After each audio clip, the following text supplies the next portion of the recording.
November 16th. The greatest gift one can give is thanksgiving. In giving gifts, we give what we can spare, but in giving thanks, we give ourselves. David Steindl-Rast. The story of Job is a powerful illustration of today's quote. The book of Job starts with Satan challenging God regarding Job's love for God. So God allows Satan to ruin Job's life.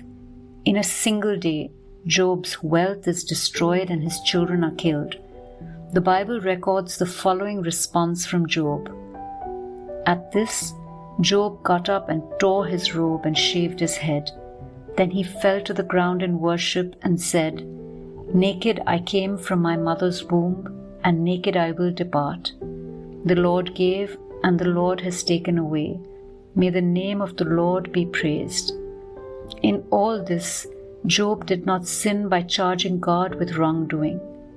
Satan goes back to God and challenges him again, saying that Job will surely curse God if he himself is afflicted.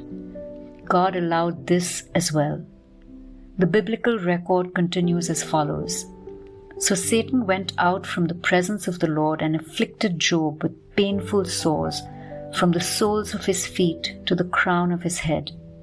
Then Job took a piece of broken pottery and scraped himself with it as he sat among the ashes. His wife said to him, "Are you still maintaining your integrity? Curse God and die." He replied, "You are talking like a foolish woman.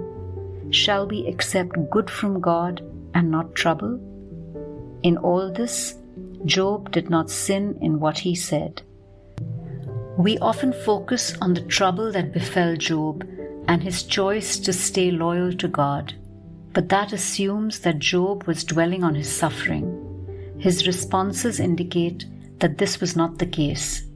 In the first instance, Job bows down in worship, and look at what he says. He recognizes that everything he possessed came from God in the first place. In the second instance, we see Job remaining steadfast in his integrity. And in his words, we see the recognition that God has done so much good in his life. In both cases, Job focused on the blessings that he had received from God all his life, rather than his present troubles. That sounds to me like a thankful heart. When Job had absolutely nothing to give, he gave God himself in thanksgiving.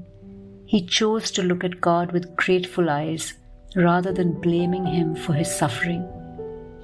We can learn from Job and give ourselves to God in thanksgiving, no matter what our circumstances. And that's really all that God desires.